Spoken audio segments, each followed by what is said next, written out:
The first light of dawn drifted across the empty plains like a shy confession, brushing pale gold over the wagon-rutted trail where Tala Rivers, aged 20, stood leaning on her wooden crutches as though the earth itself tried to push her away. The early wind carried a cold that clung to bone, yet she hardly felt it. She had grown familiar with colder things. Cold stares, cold whispers, cold truths spoken by warm mouths that never meant kindness. No man desires a disabled woman as his wife. The words replayed in her memory, as sharp and fresh as the day she first heard them, and though she tried to force her breath steady, it trembled like a small thing trying not to break.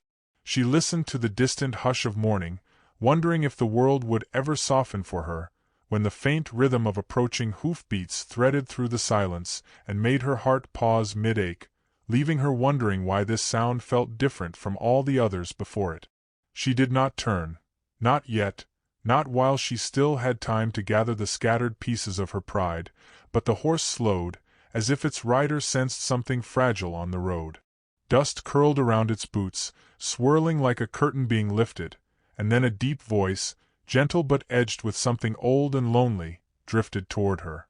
Wyatt Calder, age 30, sat atop a chestnut horse, the sunrise brushing across his face and revealing the subtle sorrow tucked into his eyes the way storms hide behind calm skies. She felt the weight of his gaze settle on her crutches first, an instinct she had learned to expect, but instead of pity, his eyes held a strange, steady quiet, as though he were trying to see her, not the burden she carried. She shifted her weight to disguise the awkwardness of her stance, wishing she could fold herself into some smaller version, but the soft creak of her wooden crutch betrayed her effort, making her wonder whether turning to face him would only invite another wound. Wyatt dismounted slowly, brushing dust from his coat with the absent movements of a man used to solitude. He stepped closer, not invading, simply existing near her in a way that felt new and oddly careful, and he asked why she was alone on the trail, a question spoken without suspicion, only a curiosity that made her chest stir. She opened her mouth, uncertain where to begin or what version of her story would hurt less to tell, when a shout echoing from the ridge shattered the fragile peace between them, leaving her breath caught half-formed in her throat as the moment buckled beneath a new, harsher presence. 3 ranch hands appeared atop the slope, their silhouettes sharp against the amber sky, and their laughter tumbled down the hillside with the cruel ease of men who had never been taught to fear the harm their words could cause.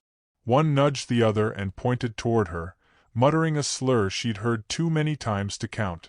Another snickered about the crippled girl wandering where she didn't belong, as though her mere existence on that path offended them. Tala stiffened, her fingers tightening around the worn wood of her crutch, and shame rose in her like a hot tide she no longer knew how to fight.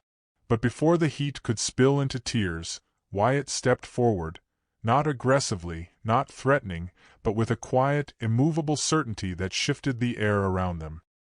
His presence felt like a shield she didn't ask for yet desperately needed, leaving her wondering why a stranger would place himself between her and the world's cruelty so instinctively. The ranch hands descended the slope with swagger carved into their strides, but Wyatt didn't move aside. He simply stood there, posture relaxed but rooted in an unspoken authority that carried more weight than volume ever could. When one man mocked Tala's crutches again, Wyatt didn't snap back. He didn't need to. With a calmness that felt almost unsettling, he said, "Respect is free. Even you can afford it." His voice was low, but somehow it silenced the ridge, the men shifting uncomfortably beneath the unexpected gravity of someone who wasn't trying to impress them, someone who simply refused to be unkind. They muttered as they backed away, stumbling over their retreat more than their bravado, and Tala watched them disappear in disbelief, wondering how a man who barely knew her could strip cruelty from the air with such quiet ease. When the dust settled, Wyatt turned to her, not with pity, not with expectation, but with a sincere curiosity that made her heart quicken as though it recognized something she hadn't yet named. "You don't deserve words like that," he said softly. She looked away, unable to hold the warmth in his voice. She had grown used to pity disguised as compassion, kindness offered with strings already tied, but there was nothing in his eyes asking for repayment. She swallowed, leaning heavier on her crutch, and told him she was used to it, that this was the cost of being someone men decided was lesser.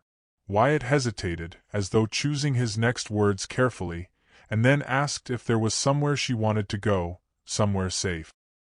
His question pierced deeper than she expected, leaving her unsure if she should let him close to the truth of her loneliness. They moved beneath a cottonwood tree where the wind softened to a murmur, and Tala told him how her life had split the night of the stampede, how a wild wave of hooves stole her mobility and left her walking with wooden crutches ever since. Her voice wavered as she confessed how men recoiled the moment they saw her struggle, how one told her she would make no man's wife because a wife should be whole. She tried to hide the tears burning in her eyes, but Wyatt listened as though each word deserved a home instead of an echo. He didn't interrupt, didn't try to reshape her pain into something prettier. He allowed the truth to stand between them, letting it breathe. And as she spoke, she saw something shift in him.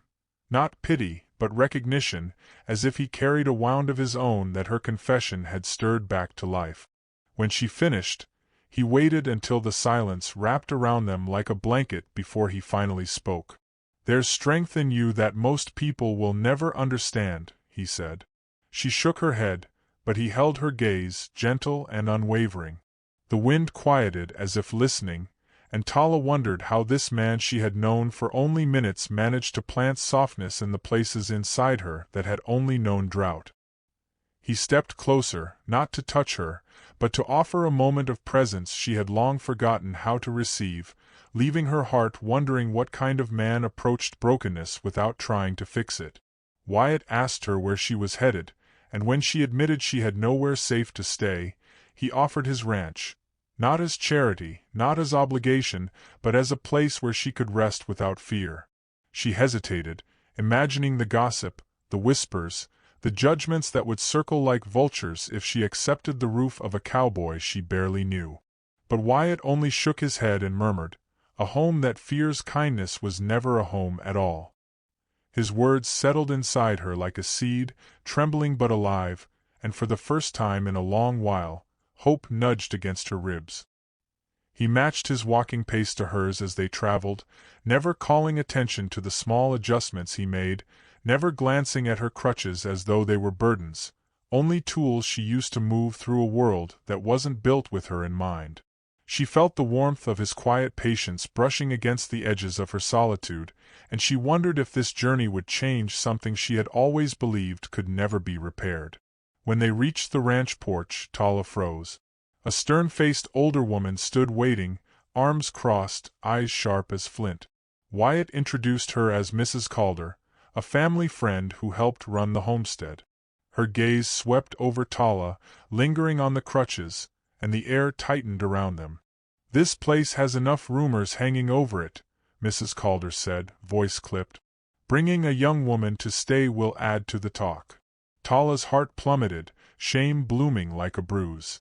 She stepped back, ready to retreat into the familiar safety of rejection, but Wyatt moved beside her, the subtle closeness grounding her feet. Mrs. Calder studied his expression, something unspoken passing between them, and Tala wondered what history he carried that even this stern woman could not push against. She stayed. In the days that followed, something tender unfurled between them, slow and cautious, like a flower learning to trust the sun. Tala cooked simple meals in the ranch kitchen, moving with careful grace on her crutches, and Wyatt often lingered nearby, pretending to work while memorizing the soft fall of her braid and the quiet beauty of her faint smiles. At night, while she slept, he carved smoother handles for her crutches, sanding them until the wood felt like comfort itself. When he gave them to her, her trembling fingers said more gratitude than words could. Wyatt shared parts of himself too, softly, as if afraid they might break in the open air. She learned he'd once loved a woman who died young, leaving an ache he never touched until Tala's presence gently reopened it. He never spoke of love, yet his gaze carried a reverence that made her stomach flutter, and she wondered if she dared believe it. One quiet evening, as she tended a wound on his arm, Her careful touch sparked a subtle tension between them, a beginning disguised as simple healing.